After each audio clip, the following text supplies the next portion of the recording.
السلام علیکم viewers, programme news views کے ساتھ میں ہوں آپ کا میزبان جمشید رضوانی۔ ناظرین، بلوچستان میں امن کیسے ہو، یہی ہمارے آج کے پروگرام کا موضوع ہے، کیونکہ بلوچستان کے مسئلے کا حل ہم یہ دیکھ رہے ہیں کہ یا سیاسی ہونا چاہیے یا آپریشن اس کا حل ہے، اور پھر کیا جو بلوچستان میں ہو رہا ہے اس میں جو کچھ حقوق کے نام پہ ہو رہا ہے، کیا واقعی صرف حقوق ہیں یا کوئی سازش ہے، اور کیا کوئی بین الاقوامی سازش بھی ہے جس میں کوئی حصہ لے رہا ہے اور جانے انجانے میں استعمال ہو رہا ہے، کہیں ایسا تو نہیں ہے؟ اور کیا واقعی اگر آپ سمجھتے ہیں کہ کوئی لڑانا چاہتا ہے بلوچوں کو، پنجابیوں کو اور پختونوں کو آپس میں، اور ان سب کا مقصد کیا ہے، یہی ہمارے پروگرام کا موضوع جیسے میں نے پہلے کہا وہ ہے۔ لیکن اہم بات یہ ہے کہ موسیٰ خیل واقعے کے بعد جو سب سے بڑا سوال یہ ہے کہ جی امن کیسے قائم ہو۔ اس پہ خالد بیگ صاحب ہمارے ساتھ سینئر تجزیہ کار ہیں، ہم ان سے بات کرتے ہیں، ہمارے ساتھ موجود رہتے ہیں۔ جی خالد صاحب السلام علیکم۔ جی وعلیکم السلام۔ خالد صاحب سمپل پہلا سوال، امن کیسے ہو؟ دیکھیے، امن کے لیے سب سے پہلے تو وہاں پر جتنی سیاسی جماعتیں ہیں سب کو اکٹھے ہو کر، چونکہ وہ ایک گروہی طور پر بڑے تقسیم ہے اور اقتدار کی رساکشی اتنی پولرائزیشن پیدا کر چکی ہے کہ وہ آپ کو پورے پاکستان میں بھی نظر آتی ہے، اور وہی اس کے اثرات جو ہیں وہ بلوچستان کے اندر بھی موجود ہیں۔ مطلب وہ طبقات، وہ سردار جو کہ اقتدار سے باہر ہوتے ہیں، وہ پھر ان کی کوشش ہوتی ہے کہ بدامنی پیدا ہو اور پھر اس کے اثرات جو ہیں وہ حکومت کے اوپر پڑیں۔ اور اب جس طریقے سے وہاں الیکشن ہوتے ہیں وہ بھی ہمیشہ سے وہ اس میں ایک مخصوص جو طاقتور سردار ہوتے ہیں وہی اپنا حصہ زیادہ لے لیتے ہیں۔ پھر وہاں پہ اگر دیکھا جائے تو آبادی تو اتنے زیادہ نہیں ہے، پاکستان کی ٹوٹل آبادی میں سے اگر اس کا حصہ دیکھیں تو بہت کم ہے، 1,20,00,000 کے لگ بھگ ہے۔ رقبہ جو ہے وہ بہت زیادہ ہے، وہ تقریباً آدھے پاکستان سے بھی زیادہ جو ہے وہ مشتمل ہے بلوچستان کا رقبہ۔ اب اس میں جو پسماندگی ہے اس کی سب سے بڑی وجہ یہ ہے کہ ایک گاؤں کا دوسرے گاؤں سے جو فاصلہ ہے وہ بھی تقریباً جو ہے وہ سینکڑوں میں چلا جاتا ہے۔ اب ان کی رابطہ سڑکیں اس طریقے سے اگر بن بھی جائیں تو وہاں پر جس طریقے سے بارشیں ہوتی ہیں، کچے اور پتھریلے جو پہاڑ ہیں وہ بہہ کر وہ ساری سڑکیں بھی تباہ ہو جاتی ہیں، وہ ہم کئی سالوں سے دیکھ بھی رہے ہیں۔ پہلے اس طریقے سے میڈیا نہیں تھا، لیکن اب وہ میڈیا خود دکھاتا ہے کہ جیسے ہی کوئی طوفانی بارشیں اور سیلاب کی صورتحال پیدا ہوتی ہے تو اس کی لینڈ سلائڈنگ کی وجہ سے سب سے زیادہ نقصان جو ہوتا ہے وہ آپ کی سڑکیں اور پل اور یہ ساری چیزیں ہیں۔ تو اس کے اوپر دوبارہ تعمیر جو ہے، بہرحال اس کے لیے وسائل چاہیے۔ ان سارے مسائل کا حل جو ہے وہ جو آپ نے سوال کیا وہ یہ ہے کہ جب تک سارے فریق، سارے گروہ، سارے طاقتور وہاں کے جو طبقات ہیں وہ اکٹھے ہو کر بیٹھ کر، سیاسی جماعتیں جو ہیں وہ کوئی فیصلہ نہیں کرتے کہ ہم نے کیا کرنا ہے، اس میں پھر معاشی مفادات بھی ہیں۔ یہ کلچر رہا ہے کہ وفاق سے جو بھی ایک ان کو پیسہ ملتا ہے یا وہ اپنے 18ویں ترمیم کے بعد جو ہے وہ صوبہ آج خود جو ٹیکس کلیکٹ کرتا ہے تو اس کا زیادہ تر حصہ جو ہے وہ کرپشن کی نظر ہو جاتا ہے۔ وہ بھی چیزیں بہت دفعہ سامنے آ چکی ہیں کہ وہاں جو سرکاری جو افسران تھے یا جو سردار تھے ان کے گھروں سے جب پیسے پکڑے گئے ان کو ان کی گنتی کرنے بھی مشینیں جو ہیں وہ خراب ہو گئی۔ سرکاری افسر بھی شامل تھے، وہی سرکاری افسروں کا ہی میں نے نام لیا نا۔ دیکھیے سرکار یہ ملا جلا ہی ہے، اس میں ایسا نہیں ہو سکتا کہ سرکاری، دیکھیے بات یہ ہے کہ کرپشن جو ہے نہ تو کوئی وزیر جو ہے بغیر سرکاری افسر کے کر سکتا ہے، نہ ہی کوئی سرکاری افسر جو ہے وہ کسی اپنے ساتھی وزیر یا اس کے بغیر کر سکتا ہے۔ یہ مل جل کر ہی ہوتا ہے اور ہو رہا ہے۔ اس میں ہم آنکھیں بند کر بھی لیں تو وہ یہ ایک ایسا سچ ہے جو چھپ نہیں سکتا۔ خیر یہ آج کا موضوع نہیں ہے کرپشن جو ہے، لیکن امن جو ہے وہاں پہ وہ اس لیے بھی ضروری ہے کہ اب معاملات یہاں تک آ گئے ہیں کہ بے گناہ جو پاکستانی ہیں جو وہاں روزگار کے لیے جاتے ہیں، پہلے بھی یہ سلسلہ تھا لیکن اب اس میں اس حد تک شدت آ گئی ہے کہ موسیٰ خیل میں یہ دیکھ لیجئے کہ وہ جو فیملی سفر کر رہی تھیں ان کے ساتھ خواتین بھی موجود تھیں، ان خواتین اور بچوں کے سامنے ان کے مردوں کو جو ہے جس طریقے سے بے دردی سے قتل کیا گیا، یہ ایک مقصد ان کا یہ تھا کہ ایک تو دہشت پھیلائی جائے، بلوچستان کے ساتھ باقی صوبوں سے جو ہے ان کے اندر ایک افراتفری اور انتشار پیدا کیا جائے۔ اور وہ آپ کو نظر بھی آ رہا ہے کہ ہمارے ہاں سوشل میڈیا پہ پنجاب کے اندر سے جو ہے وہ کوئٹہ ہوٹلز اور اس طرح کے حوالے سے جو نفرت کے اظہار کیا جا رہا ہے۔ کوئٹہ ہوٹل تو ظاہر ہے بلوچ نہیں چلاتے ہیں، آپ کو پتہ پشتون چلا رہے ہوتے ہیں۔ یہی سمجھانے کی وجہ ہے، یہی سمجھانے کی ضرورت ہے ہماری عوام کو کہ بھائی اس میں اگر ایسا ہوا بھی نہیں ہے، دیکھیے نہیں ہونا چاہیے، دیکھیے نہیں ہونا چاہیے۔ اگر وہ بلوچ ہوٹل بھی ہو، اگر وہ بلوچ ہوٹل بھی ہو تب بھی نہیں ہونا چاہیے۔ اس کی وجہ اگر آپ آبادی کے حوالے سے دیکھیں تو جتنے بلوچ پنجاب کے اوپر آباد ہیں یا سندھ کے اندر الگ سے آباد ہیں، ان کی تعداد بلوچستان میں بلوچوں کی تعداد سے دگنی بنتی ہے، تو پھر بلوچستان میں تو ایسی اگر صورتحال پیدا ہوتی ہے تو یہاں تو ہو بھی نہیں سکتی۔ اس کی وجہ ہے کہ یہاں اگر ہم اپنے ہی علاقے میں دیکھ لیں کہ کتنے بلوچ ہیں، اٹھتے بیٹھتے ہمارے ہاں جتنے یار دوست ہیں ان میں بلوچوں کی تعداد بہت زیادہ ہے، اور ان میں کوئی تعصب اس میں بھی دیکھیں نا، دیکھیں جو اوکاڑا، ساہیوال، فیصل آباد، اس ایریے میں جو بلوچ ہیں وہ تو پنجابی بولتے ہیں۔ ایک منٹ ہے نا، ایسا ہے۔ اچھا، نمبر 1 جو سرائکی علاقے میں ہیں وہ جو بلوچ ہیں جن کی ہم بات کر رہے ہیں، آپ ملتان کی بات کر رہے ہیں، بہاولپور کی بات کر رہے ہیں، ساؤتھ پنجاب میں ہیں، وہ سرائکی بولتے ہیں زیادہ تر۔ صرف جو ڈیرہ غازی خان کی پٹی کے ساتھ تونسا یا راجن پور، اوپر پہاڑ، فورٹ منرو، یہ جو یہ ایریا ہے یہاں پر ضرور جو بلوچ ہیں پنجاب کے ایریے میں بھی وہ کچھ بلوچی بولتے ہیں، آدھے بلوچی اور سرائکی بھی بولتے ہیں۔ تو جو باقی تو اس طرح کی جو زبان بولنے والے کی بنیاد پہ بات کریں گے تو جو صرف بلوچی بولتا ہے تو صرف وہی بلوچ ہے۔ یہ ایک سوال یہ سندھ میں بلوچ ہے وہ سندھی بولتا ہے اور چیزیں ہوتا ہے۔ تو پھر آپ خود ایک ایشو ہے کہ جیسے آپ نے بات کی کہ واقعی بلوچوں کی تو ایک بہت بڑی تعداد چاروں صوبوں میں ہے، اور خاص طور پہ سندھ اور پنجاب میں سب سے زیادہ ہے، اور چیزوں کو تو آپ اس کو اگنور تو نہیں کر سکتے ہیں، چیزیں نہیں کر سکتے ہیں۔ تو لیکن بہرحال جو اس وقت بلوچستان کا بلوچ ہے، اور اس میں سے بھی ایک خاص سیگمنٹ جو ہے وہ اس نے ایک راہ اپنا لی ہے رد عمل کی، اس میں سے رد عمل کس کے خلاف ہے؟ ٹھیک ہے، چلیے یہ ہے نا، دیکھیے وہ رد عمل کس کے خلاف ہے؟ بیسیکلی تو وہاں پر وسائل کے اوپر پنجابیوں کو ایک قبضے کا ایک بیانیہ بنایا گیا کہ بلوچستان کے جو وسائل ہیں اس کے اوپر پنجابی قابض ہے، پنجاب کی فوج قابض ہے، بیوروکریسی قابض ہے، اور یہاں کے سیاستدان قابض ہے۔ بھئی وہاں پر تو جتنے حکمران رہے ہیں وہ سارے بلوچ ہی ہیں نا، وہاں کسی پنجابی نے تو جا کر حکومت نہیں کی۔ ایک دوسرا مسئلہ یہ ہے کہ وہاں پر ہمیں تعلیمی ادارے جو ہیں ان پر توجہ دینے کی ضرورت ہے۔ اگر آپ یہ دیکھیے کہ جس وقت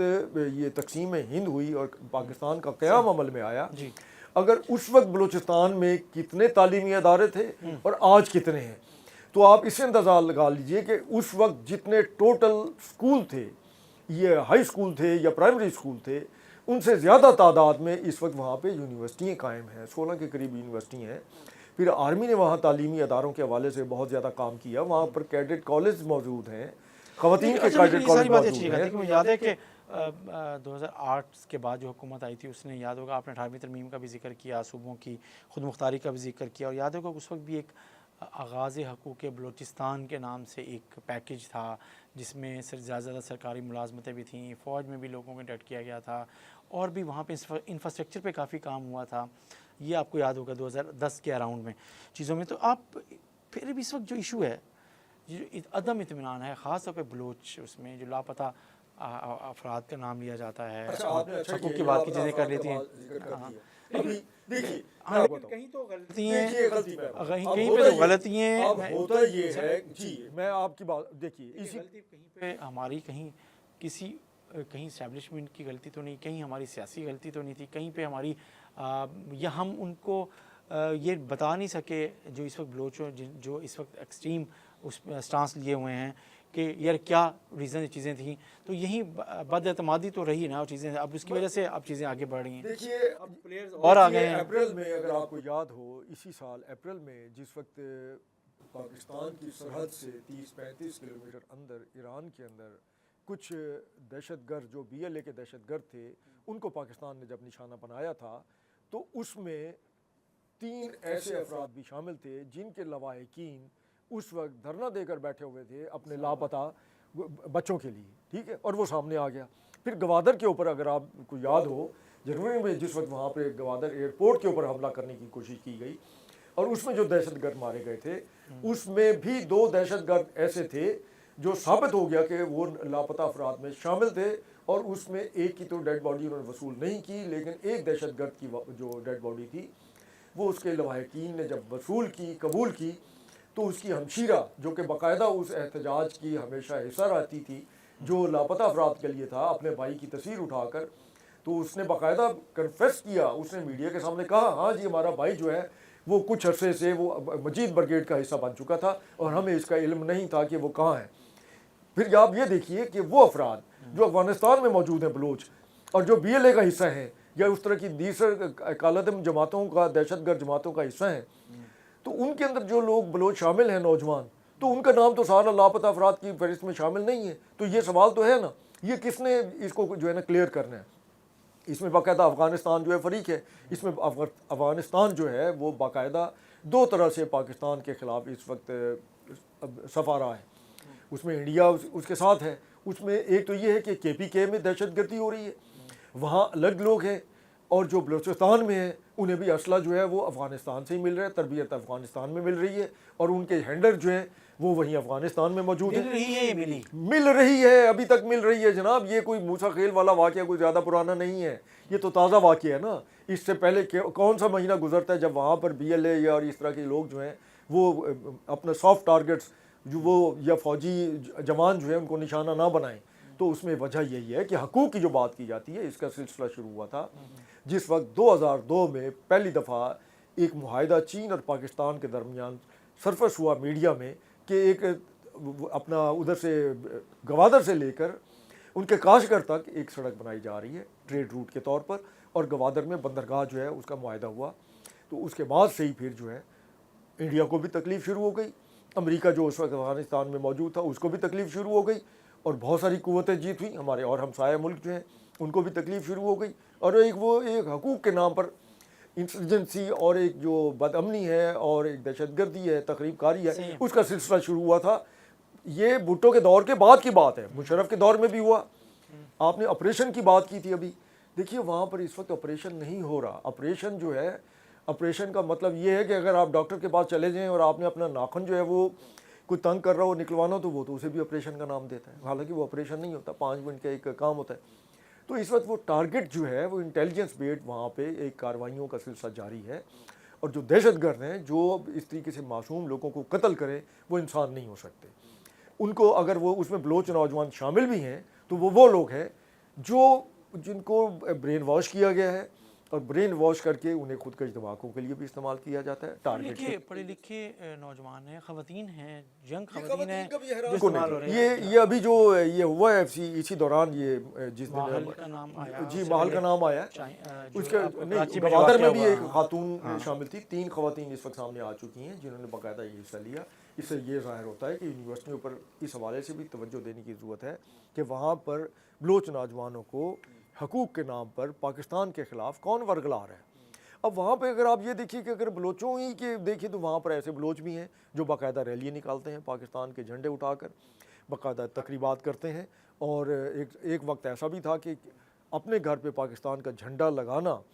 جو دور افتادہ ان کے اضلاع ہیں وہ اپنے گھر کو دھماکے سے اڑانے کے مترادف تھا. لیکن اب وہاں پہ یہ خوف ختم ہو گیا، لوگوں کو بھی سمجھ آ گئی ہے، پھر روزگار کے مواقع بھی مل رہے ہیں. تو پھر جو سرداری نظام ہوتا ہے نا جی، اس میں سردار کو اپنے ارد گرد اپنے غلام چاہیے ہوتے ہیں. جب تک وہاں پہ ایک مضبوط اور مستحکم سرداری نظام موجود ہے، اس کے ہوتے ہوئے نہ تو صحیح معنوں میں جمہوریت پنپ سکتی ہے، نہ ہی بلوچستان کے وسائل جو ہیں وہ عام جو ایک غریب بلوچ ہے اس تک پہنچ سکتے ہیں. جی آپ جو بات کریں اس کے اوپر میرا تھوڑا سا ڈفرینٹ اسٹانس ہے. وہ یہ ہے کہ جب آپ بات کریں کہ جی سرداری نظام کی وجہ سے یہ مسئلہ ہے، اچھا لیکن ہو یہ رہا ہے کہ عملاً اب جو بلوچستان میں جو چیزیں ہو رہی ہیں، رد عمل جیسے آ رہا ہے، جیسے آپ پالیٹکس میں جو اس طرح کے سرداری بلوچ سردار ہیں، وہ ان میں سے چند سرداروں کے علاوہ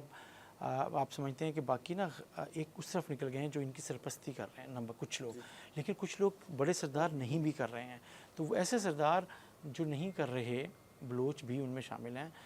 لیکن وہ بہت ڈیفینسو اس میں چلے گئے ہیں، نمبر 1. اور اگر یہ سردار جیسے ان کا قبیلے پہ کنٹرول ہوتا تھا، اگر سرداروں کے کنٹرول نہیں ہے ایک لمحے کے لیے، تو پھر کس کا کنٹرول ہے؟ پھر تو نوجوان ہیں جن کو کوئی بھی استعمال کر رہا ہے. جیسے آپ نے ماحل کی بات کی اور لڑکیوں کی بات کی، خواتین کی بات کی، اور بھی چیزیں کر رہے ہیں. تو اسی طریقے سے یہی کچھ اس طریقے سے اگر ہم یہ دیکھتے ہیں،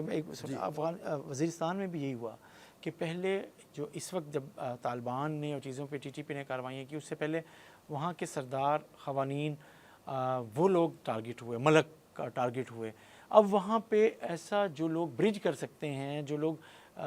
پاکستان کے ساتھ جو لوگ جوڑ سکتے تھے، وہاں نہیں. اس طریقے سے بلوچستان میں بھی وہ تمام سرداروں کو غیر فعالیت الگ کیا جا رہا ہے یا ہو رہے ہیں جو ان کو کنٹرول کر سکتے تھے معذرت کے ساتھ. یہ ایک اپنا چیزیں ہیں, لیکن اگر آپ اس کو پھر کیسے کریں گے آپ؟ اگر آپ کہتے ہیں کہ وہ بھی نہ ہو تو پھر آپ کہتے ہیں وہ نہ ہو, نہیں تھے نا, تو پھر کنٹرول کس کے ہاتھ میں وہاں پہ؟ وہ کنٹرول ان بدبختوں کے ہاتھ میں ہے جو پہلے دن سے پاکستان کی سلامتی کے خلاف ہیں, انڈیا کے ہاتھوں میں کھیل رہے ہیں. آپ کو جو 2015 میں جس وقت پہ یہ منتخب ہو کے آیا تھا,